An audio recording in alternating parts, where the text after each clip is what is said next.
예수님이 제자들에게 가르쳐 주신 주기도문은 먼저 구할 것 3가지, 그 다음에 구할 것 4가지 이렇게 구분되어져 있습니다. 예수님께서 가르쳐 주신 이 주기도문의 내용으로 우리가 기도할 때에 우리는 나 중심적인 기도가 아니라 하나님 중심적인 기도, 하나님이 원하시는 기도를 드릴 수 있게 되고 또 우리의 기도의 지경이 또 그만큼 넓어지게 되는 것입니다. 지난주에 우리는 먼저 구할 것 3가지 중에 첫 번째로 하나님의 이름이 거룩히 여김을 받기를 구하는 것에 대해서 살펴보았습니다. 9절에 보시면 이름이 거룩히 여김을 받으시오며 라는 요 구절에 해당되는 내용이었습니다. 하나님 아버지의 이름이 거룩히 여김을 받으시오며 라는 이 기도는 나에 의해서 하나님의 이름이 거룩해지기를 바란다. 그런 기도입니다. 우리가 하나님을 아버지라고 부른다면 그 다음에는 반드시 우리가 하나님의 자녀답게 거룩하게 살겠다는 그런 결단의 기도가 있어야 합니다. 내가 거룩하게 생활함으로써 하나님의 이름이 거룩하게 이렇게 높여지기를 바란다는 그런 마음으로 기도를 해야 합니다. 왜 이런 기도를 해야 합니까? 하나님을 믿지 않는 사람들은 하나님이 어떤 분이신 줄 알 수 있는 방법은 오로지 우리를 통해서 하나님이 어떤 분인지를 어렴풋하게나마 알게 되기 때문입니다. 세상 사람들은 우리가 거룩하게 사는 모습을 보고 세상과 구별되게 사는 삶을 보고 저 사람이 저렇게 사는 것을 보니 저 사람이 믿는 하나님은 이런 하나님이겠구나 라고 그렇게 알게 되는 것이죠. 세상은 우리에게 그래서 하나님 믿는 자녀답게 그렇게 사는 모습을 우리에게 기대하고 또 요구하고 있습니다. 세상은 우리가 살아가는 모습을 보고 이렇게 묻습니다. 너 아버지 누구? 이렇게 묻습니다. 우리가 잘할 때에도 너 아버지 누구? 이렇게 물을 것이며 우리가 못할 때에도 아유 너 아버지 누구? 이렇게 물을 것입니다. 우리가 잘 살면 아버지가 이름이 영광스러워지듯이 우리가 거룩하게 살면 하늘에 계신 우리 아버지가 영광 받으시고 하늘에 계신 우리 아버지가 이름이 높여지는 것입니다. 반대로 우리가 엉터리로 살면 에이 저 봐라 저 예수쟁이들 혹 이런 소리를 듣게 된다면 그 순간 하늘에 계신 우리 아버지의 이름이 세상으로부터 모욕을 받게 되는 것입니다. 그러니 이름이 거룩히 여김을 받으시오며 라는 이 주기도문의 내용은 내가 세상에서 거룩한 삶을 살아서 이 세상에서 하나님 아버지의 이름이 인정받도록 내가 그렇게 살겠다. 이렇게 결단의 기도라고 할 수 있는 것입니다. 오늘도 하늘에 계신 우리 아버지의 이름이 거룩히 여김을 받도록 이 세상이 나를 통해 하나님의 이름을 인정하게끔 만드는 그런 아버지를 닮은 하나님 아버지를 닮은 거룩한 삶을 살아야 하는 것입니다. 오늘은 이제 먼저 구해야 할 것 3가지 중에 이제 2번째로 10절에 나오는 나라가 임하시오며 라는 이 구절의 뜻을 한번 살펴보겠습니다. 나라가 임하시오며 우리가 그렇게 기도하지 않습니까? 예수님은 제자들에게 기도할 때에 나라가 임하게 해달라. 여기서 나라는 하나님의 나라겠죠. 그러니까 하나님의 나라가 임하게 해달라. 그렇게 기도해라. 그리 가르쳤습니다. 자, 우리는 먼저 하나님의 나라가 무엇인지를 알아야 됩니다. 여러분, 하나님의 나라가 뭡니까? 하나님의 나라가 뭐죠? 하나님이 계신 거. 예, 하나님의 계신 거. 우리가 흔히 쓰는 말로 2글자로 천국. 우리가 하나님의 나라 그러면 제일 먼저 천국을 떠올리죠. 실제로 예수님은 성경에서 하나님의 나라라는 이 말과 천국이라는 말을 동일한 의미로 이렇게 번갈아 가면서 같이 사용하셨어요. 예수님께서 그리 사용하셨어요. 마태복음 19장 23절, 24절에 보면 예수님께서 이런 말씀을 하십니다. 예수께서 제자들에게 이르시되 내가 진실로 너희에게 이르노니 부자는 천국에 들어가기가 어려우니라. 이렇게 말씀하시고 나서 24절에 다시 너희에게 말하노니 낙타가 바늘기로 들어가는 것이 부자가 하나님의 나라에 들어가는 것보다 쉬우니라 하시니, 예수님은 천국과 하나님의 나라라는 이 동일한 장소의 개념으로 사용하고 계십니다. 뿐만 아니라 누가복음 23장 43절에서는 이렇게 말씀하십니다. 예수께서 이르시되 내가 진실로 내게 이르노니 오늘 네가 나와 함께 어디에 있으리라? 낙원에 있으리라. 이 말씀은 예수님께서 십자가에 매달렸을 때에 한편에 있는 강도 보고 한 말이죠. 그죠? 예. 즉, 인간의 육체가 죽으면, 이 몸이 죽으면, 죄 용서를 받은 사람은, 예수님 믿고 죄 용서함을 받은 사람은 이 몸이 죽으면 우리의 이 영혼의 상태로 들어가게 되는 곳이 바로 낙원이라는 곳입니다. 그러니까 천국, 하나님의 나라, 낙원, 이 세 가지는 모두 같은 장소의 개념으로서 영혼의 상태로, 우리가 죽게 되면 우리의 이 영혼이 영혼의 상태로 들어가게 되는 그 곳이 바로 천국, 하나님의 나라, 낙원. 표현은 다르지만 모두가 다 같은 의미로 쓰여지고 있습니다. 우리가 이 천국에 대해서 이야기하면서 요한계시록을 빼먹으면 섭섭하죠. 그죠? 우리가 천국에 대해서 요한계시록이 얼마나 자주 언급하고 있습니까? 이 요한계시록을 기록한 사도 요한은 예수님이 말씀하신 이 낙원을 또 이렇게 묘사했습니다. 요한계시록 2장 7절에 보면 귀 있는 자는 성령이 교회들에게 하시는 말씀을 들을지어다. 이기는 그에게는 내가 무슨 낙원? 하나님의 낙원에 있는 생명나무의 열매를 주어 먹게 하리라. 그러니까 우리가 성경을 보다가 천국, 하나님의 나라, 낙원 혹은 하나님의 낙원 뭐 이런 말들이 나오면 같은 곳인데 다르게 쓰였구나.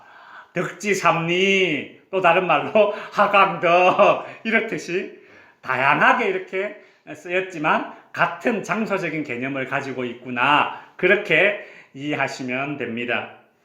자, 그렇다면 나라가 임하시오며 하나님의 나라가 임하게 해달라고 하는 이 기도는 도대체 무슨 뜻일까요? 하나님의 나라가 천국이라는 그런 장소의 개념인데 그 장소, 천국이 어떻게 이 땅에 이렇게 이렇게 임합니까? 도대체 이 천국이 임하게 해달라는, 하나님의 나라가 임하게 해달라는 이 기도의 의미는 무엇일까요? 쉽게 생각하시면 됩니다. 우리가 조선시대 500년을 일컬어서 이씨조선이다 이렇게 이야기하지 않습니까? 이씨조선. 왜 이씨조선이라는 말을 합니까? 이씨성을 가진 왕조가 다스리던 나라였기 때문에 조선이, 그래서 이씨조선이라고 말합니다. 마찬가지로 하나님의 나라는 말 그대로 누구의 나라입니까? 하나님의 나라입니다. 즉 이씨조선은 이씨가 다스렸듯이 하나님의 나라는 누가 다스립니까? 하나님이 다스립니다. 즉 하나님의 통치권이 있는 곳, 그곳이 바로 하나님의 나라입니다. 하나님이 다스리는 곳, 그곳이 바로 하나님의 나라입니다. 그러니까 우리가 주기도문 할 때에 나라가 임하시오며 이렇게 기도할 때에 이것이 어떤 의미가 담겨 있느냐 하면 하나님의 나라가 임하게 해달라는 그런 의미인데, 이것의 자세한 의미는 무엇인가 하면 하나님의 주권을 인정합니다. 하나님의 나라가 임하기를 원합니다. 이 뜻은 하나님의 주권을 인정합니다. 또 더 쉬운 말로 하나님을 나의 왕으로 인정합니다. 또 더 쉬운 말로 풀어서 설명하자면 나는 하나님의 다스림을 받는 하나님의 백성이 되겠습니다. 무엇이라고요? 나는 하나님의 다스림을 받는 하나님의 백성이 되겠습니다. 라는 이런 결단이 담긴 기도가 바로 주기도문 가운데 나라가 임하시오며 그 뜻입니다. 그러니까 우리가 나라가 임하시오며 라고 그렇게 기도할 때마다 나는 하나님이 다스리시는 나라의 백성이 되고 싶습니다. 그 고백과 그 결단의 기도를 하는 것입니다. 여러분, 우리는 지금 이 시대에 이런 말을 쉽게 할 수 있습니다. 그런데 예수님 당시에는 이 주기도문 가운데 하나님의 나라가 임하게 해달라고, 하나님이 통치해달라고 하는 이 기도는 목숨을 걸고 해야 되는 기도입니다. 왜냐하면 예수님 당시에는 이런 기도를 하기가 매우 어려운 상황입니다. 왜냐하면 이 당시에는 이스라엘이 로마 제국의 식민지였기 때문입니다. 여러분, 우리나라도 일제강점기 때 신사참배를 강요받고 또 창씨개명, 즉 일본식으로 이름을 바꿀 것을 강요받았지 않습니까? 신사참배를 하지 않고 창씨개명을 하지 않는 그런 조선 사람은 그 당시에 일본 통치를 인정하지 않는 그런 사람으로 이제 찍혀서 여러 가지 손해를 보게 되고 각종 사회적인 제약을 받게 되고 피해를 받게 되고 핍박을 받게 되고 심지어 고문을 받게 되었죠. 여러분, 그래서 한국교회가 신사참배 때문에 얼마나 많은 핍박과 박해를 받았습니까? 예수님 당시에도 이스라엘이 로마 제국의 식민지였기 때문에 그와 비슷한 상황이었습니다. 로마 제국의 통치를 인정하고 세금도 내고 로마 황제만이 우리 모두 이스라엘의 참 주인이라고 말해야 그래야만 하는 그런 시대였습니다. 로마 제국은 자신들의 통치를 인정하는 사람들에게는 잘 대해주고 반대로 로마 제국의 통치를 인정하지 않는 그 사람들에게는 한없이 잔인하게 대했던 그런 제도를 시행했었습니다. 여러분, 그 대표적인 형벌이 무엇인가 하면 십자가 형벌입니다. 십자가 형벌. 로마 제국은 로마의 통치를 인정하지 않는 사람들을 반정부 세력으로 규정해서 가장 고통스러운 사형제도인 십자가에 못 박혀 죽었습니다. 그래서 유대 종교 지도자들은 바로 이 점을 이용해서 예수님을 시험했죠. 예수님에게 찾아와서 예수님, 로마 황제에게 세금을 내야 됩니까? 안 내야 합니까? 이리 물었습니다. 만일 예수님이 세금을 안 내야 된다, 이리 대답하면 어떻게 되겠습니까? 로마 제국의 통치를 인정하지 않는 것이니까 이제 예수님은 로마 제국에 체포될 것입니다. 반대로 로마 제국에 세금을 내는 것이 옳다, 이렇게 대답한다면 마치 일제강점기 때 이 일본의 앞잡이가 된 것처럼 저 봐라, 예수가 로마 제국의 앞잡이 노릇을 한다, 그렇게 몰아세워서 유대인들이 예수님을 선생님으로 따르지 않도록 그리 만들려 했던 것입니다. 예수님 당시에 이스라엘은 그 마치 우리나라가 겪었던 이 일제강점기 때처럼 로마 제국의 통치를 인정하면서 우리는 로마 황제의 주권을 인정합니다. 우리는 로마 황제의 다스림을 받는 황제의 백성이 되겠습니다. 이렇게만 말해야 했습니다. 그런데 예수님께서 가르쳐 주신 주기도문은 하나님의 나라가 임하시오며 그렇게 기도하라고 가르치십니다. 로마 황제가 나의 왕이 아니라 하나님을 나의 왕으로 인정하라는 그런 기도문을 가르치고 있습니다. 누구에게? 제자들에게.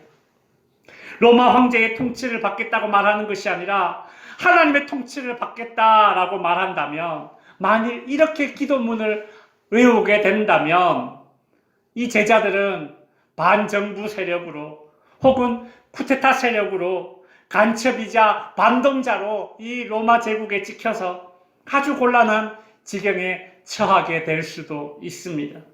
그러니 예수님께서 하나님의 나라가 임하시오며 라고 그렇게 가르쳐 주신 이 기도문은 그냥 쉽게 따라할 수 있는 그런 기도문이 아닌 것이죠. 정말 비장한 결심으로 내가 주님을 따르다 죽으면 죽으리라 라는 그런 심정으로, 그런 결단으로 해야 되는 기도가 바로 이 주기도문의 내용인 것입니다. 오늘날 저와 여러분은 이 로마 제국의 통치 때처럼 아니면 일제강점기 때처럼 정부의 공권력에 의해서 우리의 신앙이 통제되는 그런 시대를 이제 우리는 살지 않습니다. 우리 대한민국에서는 종교의 자유를 인정받으며 자유롭게 신앙생활하고 있죠. 이런 시대를 사는 우리는 그렇다면 오늘 본문의 말씀을 어떻게 내 삶에 적용해야 할까라는 중요한 적용의 문제가 남아 있습니다. 화면을 보시면 나라가 임하시오며 즉 하나님의 다스림을 받는 백성이 되겠습니다라는 이 결단은 어떤 삶일까? 크게 두 가지로 적용해 보겠습니다. 첫 번째로는 내가 어둠의 권세와 맞서 싸우겠다라는 그런 결단의 기도인 것입니다. 오늘날 우리는 하나님을 인정하지 않는 세상의 불의하고 악한 풍습과 문화와 그런 지식들과 싸워야 합니다. 오늘날 하나님을 인정하지 않는 악한 문화와 풍습, 지식인들이 얼마나 많습니까? 성경을 부정하는 지식인들의 가르침이 얼마나 흔합니까? 한국교회는 이제 동성애와 엄청난 영적인 전쟁을 치러야 합니다. 얼마 전 로마의 이 가톨릭 교황이 동성애자들도 하나님의 축복의 대상이다 그리 말했습니다. 뉴스에서 보셨습니까? 여러분 성경을 보십시오. 성경을 보면 동성애자들이 하나님의 축복의 대상입니까? 심판의 대상입니까?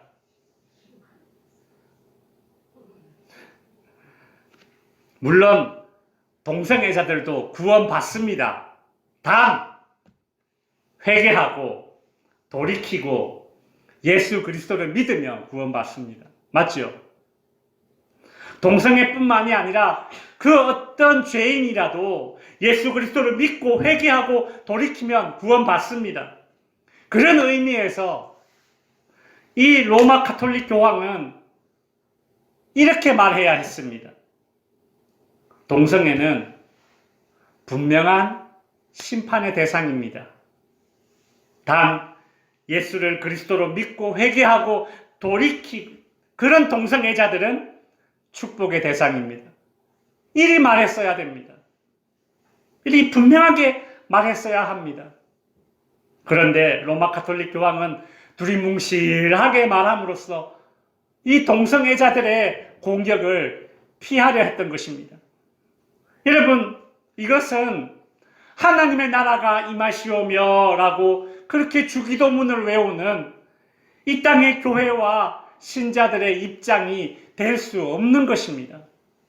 하나님의 다스림을 받는 백성이 되겠습니다 라는 그 결단을 어떻게 적용해야 합니까? 두 번째로, 나 자신과 싸우는 그런 싸움의 결단이 이 기도문 안에 들어있는 것입니다. 바울은 예수를 믿고 예수를 따르는 삶을 전투로 비유했습니다. 디모데전서 6장 12절에 보면 믿음의 선한 싸움을 싸우라.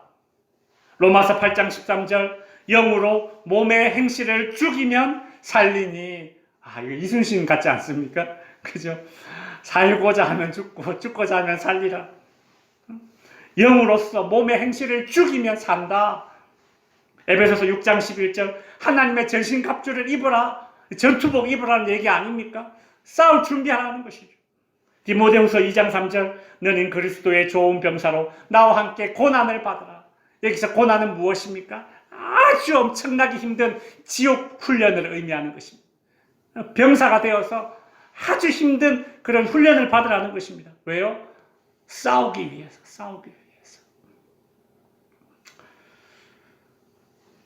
본회퍼라는 목사님은 이런 말씀을 했습니다. 우리가 예수를 만나게 된다면, 우리가 진짜 예수를 믿는다면 그 뜻이죠. 우리가 예수를 만나게 된다면 둘 중에 하나는 죽어야 한다. 우리가 예수를 만나게 된다면 둘 중에 하나는 죽어야 된다. 내가 죽고 그리스도가 살든지, 그리스도가 살고 내가 죽든지. 진짜 예수를 만난 사람이라면 둘 중에 하나는 죽어야 된다는 얘기죠. 그런 의미에서 우리는 나 중심, 나 하고 싶은 대로, 나 살고 싶은 대로 살려는 그 욕망과 끊임없이 싸워야 합니다. 말씀을 정리하겠습니다. 성도 여러분, 오늘날 전 세계에서 가장 강한 군대가 미군이죠. 미 국방부는 이런 원칙을 세워놓고 있습니다. 단 한 명도 적진에 남겨두지 않는다. 그러니까 미군이 있다면, 전쟁터에 나가서 미군이 있다면 단 한 명도 적진 가운데 포로로 남겨두지 않겠다. 그 뜻입니다. 만일 미국 군인이 어느 나라에 납치가 되거나 포로가 잡히게 된다면 미 국방부는 이 원칙을 가지고 단 한 명의 군인을 구출하기 위해서라도 특공대를 보내고 그 엄청난 무기와 신식 장비들을 다 동원해서라도 그 한 명의 미군을 기어이 구출해내겠다. 그 뜻입니다. 만일 그 미군이 죽었다면 어떻게 합니까? 그 시신이라도 반드시 고국으로 귀환시키는 그것이 미군들의 특징입니다. 그래서 6.25 때 죽은 미군들 있죠. 아직까지 그 미군들하고 한국 군인들하고 같이 힘을 모아서 그 시체를 찾는 것입니다. 찾으면 그렇게 미국 그 비행기에 태워서 미국 국기 탁 씌워가지고 그렇게 미국으로 탁 데려가면 의장대 사열하고 대통령이 그 시신 앞에서 충성 인사하고요. 단 한 명의 미군도 적진에 두지 않겠다. 여러분, 그래서 미군들은 내가 미국의 군인이라는 그런 자부심을 가지고 있습니다.